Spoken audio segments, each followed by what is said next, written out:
ស្ដីពុកម៉ែបងប្អូនអរគ្នានៃសម្រាប់ការទូទាយកាលពីយប់មិញយើងទាយថា Spurs ស៊ី2ស្មើយើង over 2គ្រាប់កន្លះគឺតែវាស៊ី2-1អញ្ចឹងយើងឈ្នះ over ឈ្នះដាច់ហើយនឹងក្រុម Raben ក៏យើងឈ្នះដាច់ដែរហើយលទ្ធផលរបស់យើងគឺឈ្នះទាំង3គូសម្រាប់បងប្អូនណាដែលចង់ចូលគ្រប់ខ្ញុំអីគ្រប់ខ្ញុំអត់មានគិតសេវាគិតថ្លៃទេបាទយើងចូលអាចjoin join Telegram នៅក្នុង comment បានហ្នឹងហើយចង់បានគូបាល់ថ្មីរងថ្ងៃអញ្ចឹងណា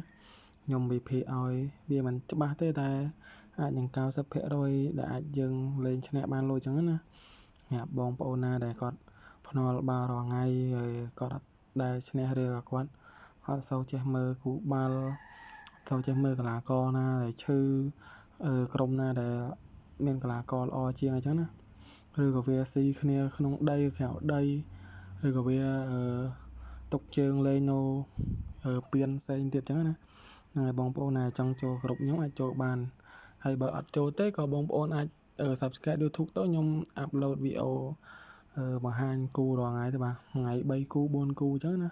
បើសិនបងប្អូនគ្រប់ត្រូលខ្ញុំអាចថ្ងៃ3-4គូ5គូអញ្ចឹងតែបើក្នុង Telegram ខ្ញុំអាចនឹងច្រើនគូអាចដាក់រាល់ម៉ោងក៏អាចថាបានដែរហ្នឹងហើយបងប្អូនអរគុណច្រើនបងប្អូន